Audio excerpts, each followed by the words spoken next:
अचानक हल किसी ठोस चीज से टकराया।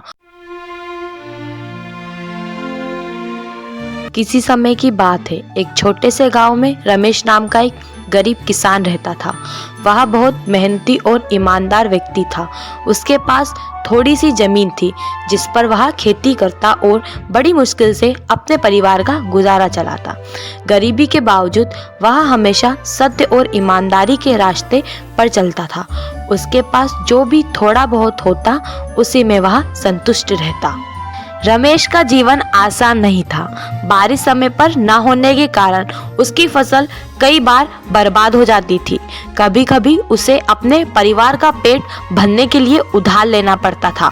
गांव के कई लोग उसे सलाह देते थे कि वह भी दूसरे की तरह चालाकी और बेईमानी से पैसे कमाए, लेकिन रमेश का दिल साफ था। वह हमेशा कहता, मेहनत और ईमानदारी ही सच्ची दौलत है। एक दिन जब रमेश अपने खेत में हल चला रहा था तो अचानक हल किसी ठोस चीज से टकराया। उसने मिट्टी हटाकर देखा तो वहां एक सोने की अंगूठी चमक रही थी। उसने अंगूठी उठाई और उसे ध्यान से देखा। ये क्या है?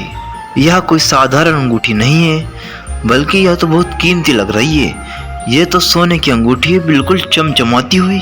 पहले तो रमेश खुश हुआ कि शायद भगवान ने उसकी गरीबी दूर करने के लिए उसे यह उपहार दिया है, लेकिन अगले ही पल उसके मन में विचार आया। यह अंगूठी तो मेरी नहीं है, इसे किसी ने शायद खो दिया है। ये मेरे खेत में आ गई है, मैं इसे इसके मालिक को लौटा कर ही रहूंगा। रमेश ने सोचा कि उसे यह अंगूठी उसके असली मालिक को लौटानी चाहिए। वह पूरे गांव में घूम घूम कर लोगों से पूछने लगा कि क्या किसी की अंगूठी खोई है, लेकिन किसी ने भी इसे अपनी नहीं बताया। गांव के कुछ लोग ने उससे कहा, अरे रमेश, तू गरीब आदमी है, ये अंगूठी अब तेरी हो गई, इसे बेच दे और अच्छा जीवन बिता। सोच मत, ऐसा ही कर। लेकिन रमेश ने मुस्कुराकर जवाब दिया, अरे नहीं भाई नहीं, यह मेरा हक नहीं है। जो चीज मेरी नहीं वह मैं कैसे रख सकता हूँ। काफी खोजबीन के बाद रमेश को पता चला कि कुछ दिन पहले गांव के सबसे बड़े जमींदार की एक कीमती अंगूठी कहीं गिर गई थी।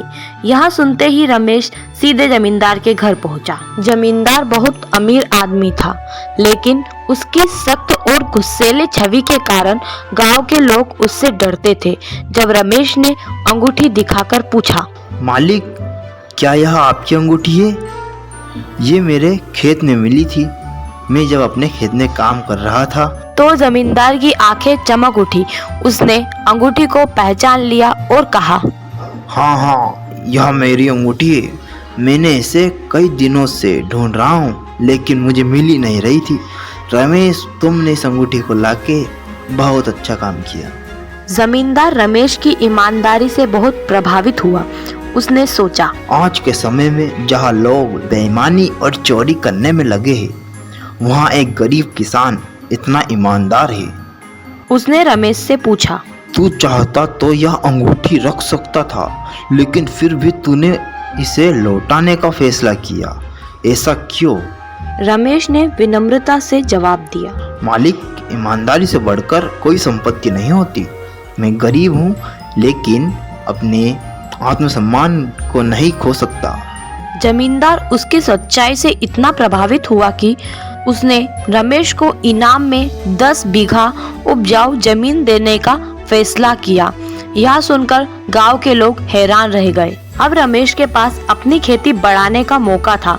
उसकी मेहनत और ईमानदारी ने उसे गरीबी से बाहर निकालने का रास्ता दिखा दिया। इस कहानी से हमें यहाँ सीख मिलती है, ईमानदारी सबसे बड़ी दौलत है।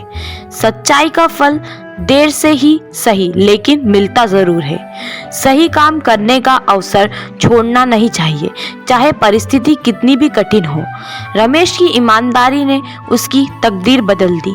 इस कहानी से हमें यह सीख मिलती है कि जब हम सच्चाई और ईमानदारी के रास्ते पर चलते हैं तो भगवान भी हमारी मदद करते हैं।